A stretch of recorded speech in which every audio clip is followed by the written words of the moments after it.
Okay, welcome back. This is Peeling Syd Barrett. We'll do episode number 13. And in this episode, I would like to discuss the song called Flaming. Now, I'm going to go ahead and just link two videos for this. One will be the one with Mr. Barrett singing, and the other one will be from 1968. They did continue to play this song, and Dave Gilmour is singing. And if you'd like to do a search for that, it's posted by Nelson Bastias. It's a pretty good video. I actually really like that. I had not seen that before, and maybe you haven't either. So check that out. Take a look at the lyrics, and then come on back and we'll discuss this song. Okay, so hopefully you had a chance to check out Flaming. I'm just going to go ahead and jump right into this one. There's an odd bit of feedback on the guitar that's pretty cool. As far as Mr. Gilmour singing, I would like to point out that it's not entirely comfortable for him to sing in Mr. Barrett's range, but I think you may have noticed, if you pay attention, that their voices are pretty similar, which I doubt is a coincidence.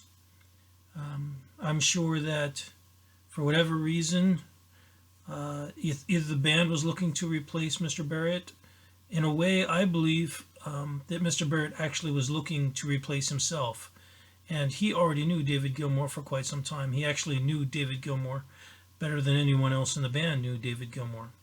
So he may have participated in his own replacement with Mr. Gilmour. Of course, we'll never know something like this. It's just speculation. But if I was a songwriter and I was writing songs for my voice for a band to use, which,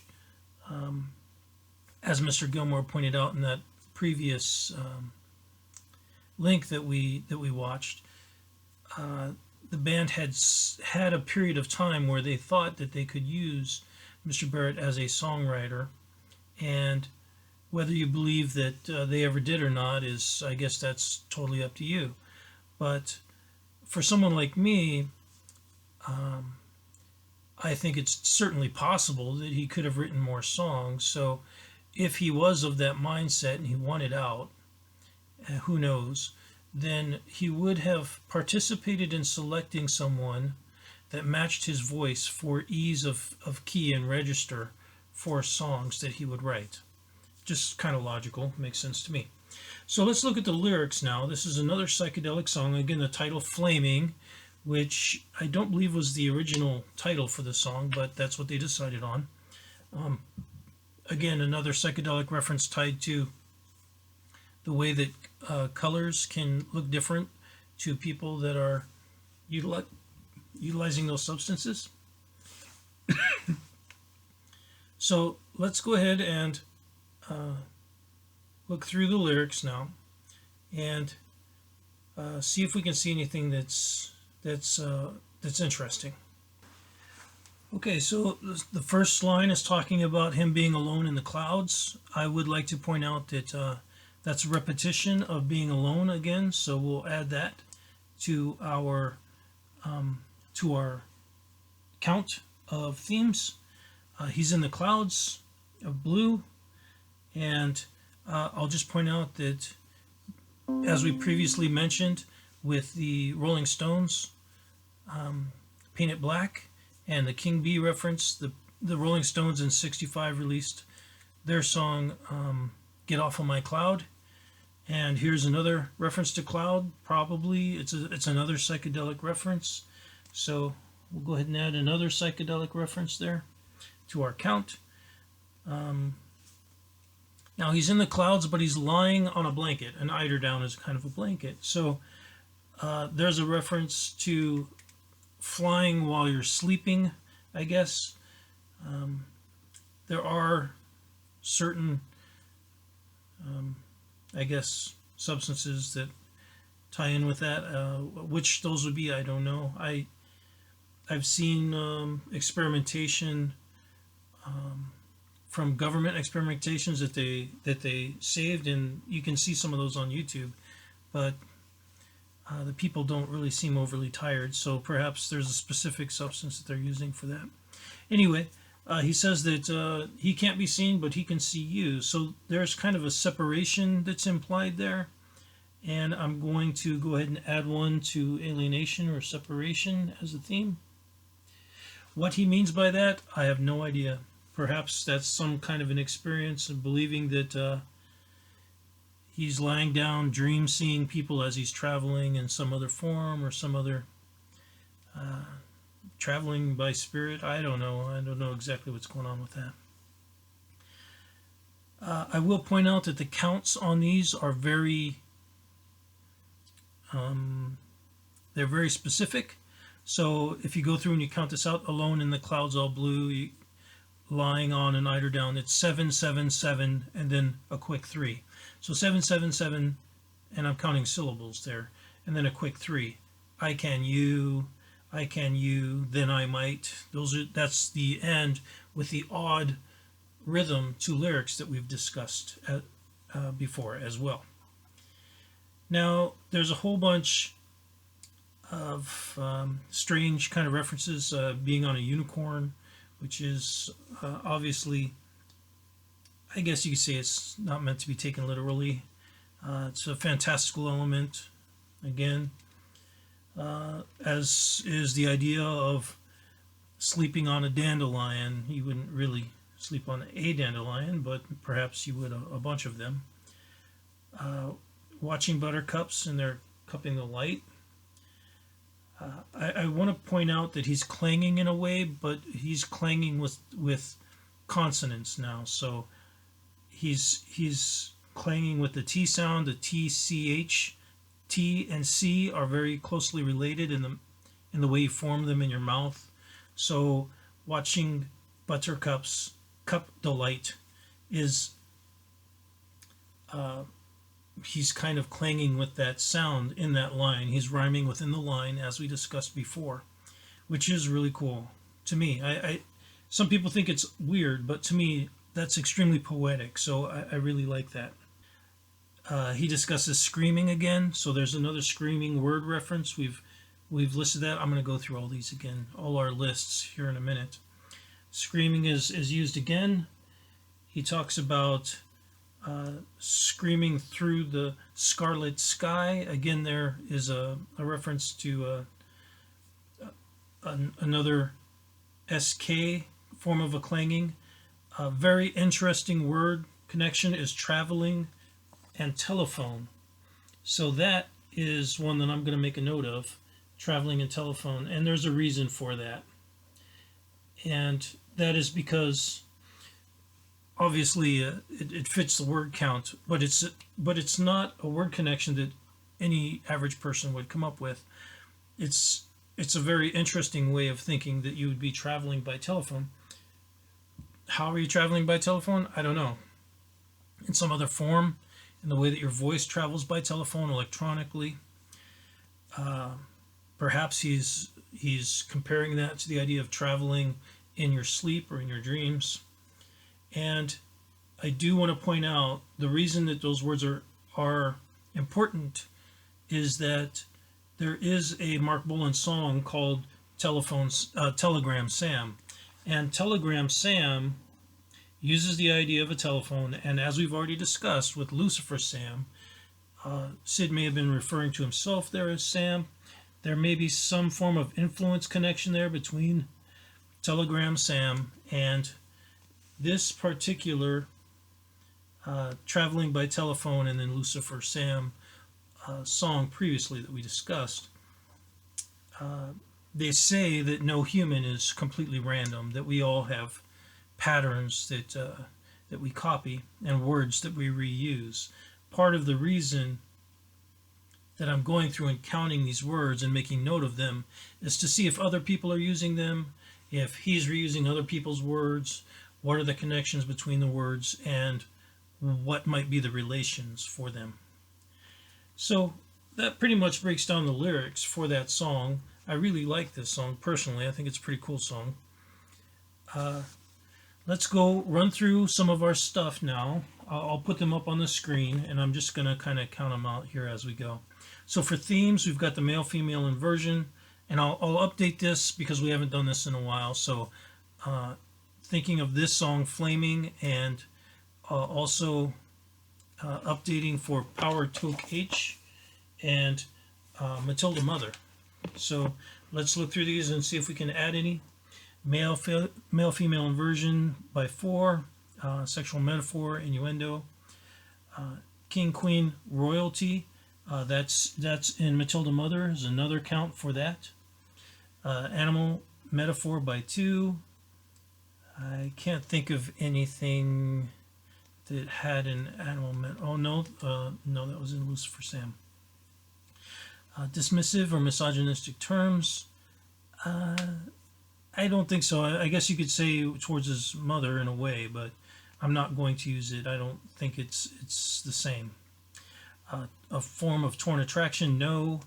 Changing religious or esoteric beliefs, I'm going to say yes, so let's move that up to 4. The feeling of alienation or separation, definitely, so by 3. Drug or psychedelic references, yes, so let's say 4.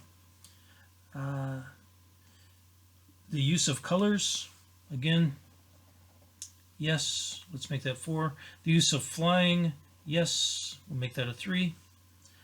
Hidden sorrow, not really. Sun, star, planet references, no. Low, high art, low and high art combinations, definitely yes. From Matilda Mother, that was used. And then for Shakespeare, and I'm gonna go ahead and say Shakespeare / Tolkien, and we'll add one to that. So if you remember, in Matilda Mother, he talks about Misty Riders, and we discussed that previously. So Misty Riders, of course, reminds me at least of the Misty Mountains, which is a Tolkien reference, and we also know that Tolkien was widely used in a bunch of Led Zeppelin songs afterwards, which could be influenced by Mr. Barrett. So that's pretty much it for themes. Let's look at musical style. I have no changes there, so I'm not going to run through those. I'll just show them on the screen. And for word combinations, colors, mirrors, screaming, which again we just reused. Sun, sunshine, moonshine, cats and people, sorrow tomorrow, gown and ground, river forever, using rhyme slang. I haven't really seen much rhyme slang yet. I think he mainly reserves rhyme slang for the titles themselves. But if I see some, I'll kind of call it out. The use of the idea of a stairway to the heavens, to the astronomical heavens, and that was in Astronomy Domine. The Misty Riders we've already discussed, and then Traveling Telephone from this song. Now, we've already kind of discussed the band connections, the different ones, so Led Zeppelin, Rolling Stones, Mark Bolan is a new one that we're going to start to include here. Eventually I want to try to make note of some Genesis things. I don't know if I want to preempt this or post-empt it, but there definitely is kind of a feel for people trading ideas with one another on some level. Which direction it's going, it's really hard to know. And I guess that's pretty much it. The last thing I really want to run through is a context element. And for this context element, I would like to discuss Mr. Jim Morrison. Now, we already know from the link that was previously used that Mr. Roger Waters mentioned that Syd Barrett liked the Doors, and there's various reasons for that. There are a lot of similarities between those two guys.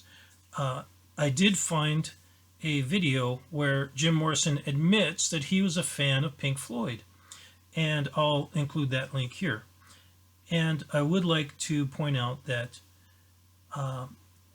when Pink Floyd toured in the United States, they also played for at least one night in the Whiskey A Go Go, which was kind of the house that was built by the house band of the Doors, and before they really broke out. So who knows if those two guys ever met. It would be kind of cool if they did at some point in time.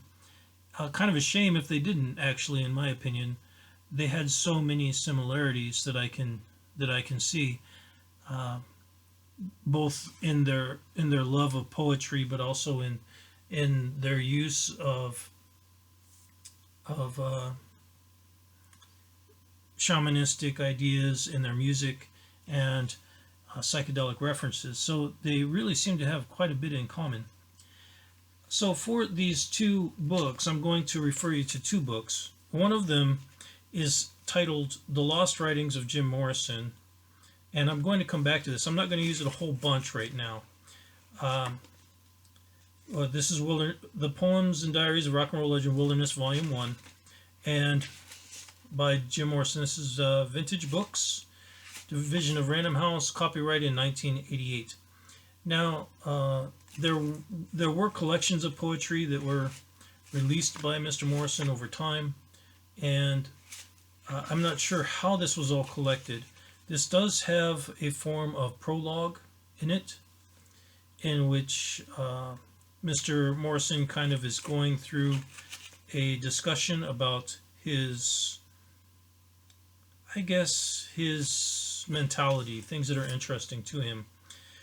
In it, in that prologue, he mentions that he's really into art and literature, and his heroes he cites as being artists and writers. And I don't think he's just being coy there. I think he legitimately had a deep love of literature, which we have to admit Mr. Barrett very likely did as well. And he also mentions that poetry doesn't really have to say anything. It can just be used to open doors, is kind of what he's discussing. And it's hard to know exactly what someone means by that, but I guess if I was going to try and interpret that, I would say he means opening doors of expression, opening doors of communication and expression, and that doesn't necessarily have to be a very succinct or clear message to be effective. So I'm going to come back to this book over time, but I just want to call it out here just for that reason. And it is loaded with absolutely beautiful poetry, and I am convinced that Mr. Morrison also was kind of a visionary and a form of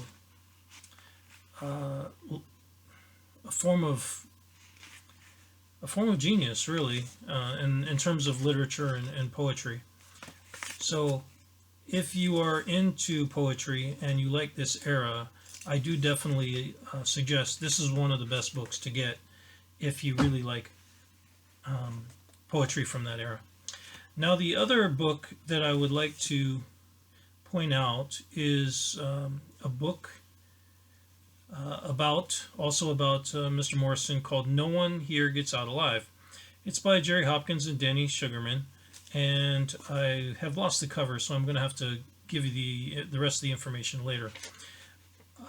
It's by Warner Books, Time Warner Company, and I don't have a copyright date on this, so I'll have to put that in afterwards. Oh no, I do, 1980. Okay, 1980. So here's a few ideas that I would just like to point out to you about Mr. Morrison. One of the things that people don't realize about Mr. Morrison is that he was extremely well read, and a number of influences are discussed here by them, including the fact that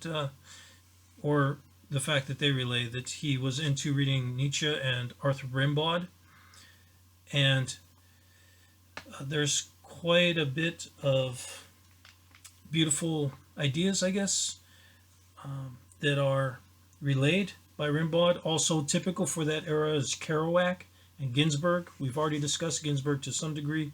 I'll discuss Kerouac a little bit more later on. He also mentions a book called Norman O'Brown's Life Against Death, which apparently was an important book to Mr. Morrison. I have that book, but I haven't had time to read through it, and if I get anything cool out of it as I read through it, then I'll include it later on. Now, on page 18, he mentions that Mr. Morrison was very much into keeping notebooks. He kept a lot of spiral notebooks with thoughts and observations, etc. This seems to be something that is very common to creative people. They are constantly having ideas and they want to capture them before they slip away. Mr. Barrett also kept diaries. That's another similarity between the two of them. On page 22, he mentions that Mr. Morrison was into taking long walks, and he would just kind of disappear and go on these long walks by himself. Also, very similar to some of the habits of what Mr. Barrett would do. He had a kind of a bad breakup with a girlfriend when he was young, and that perhaps bothered him quite a bit more than he let on.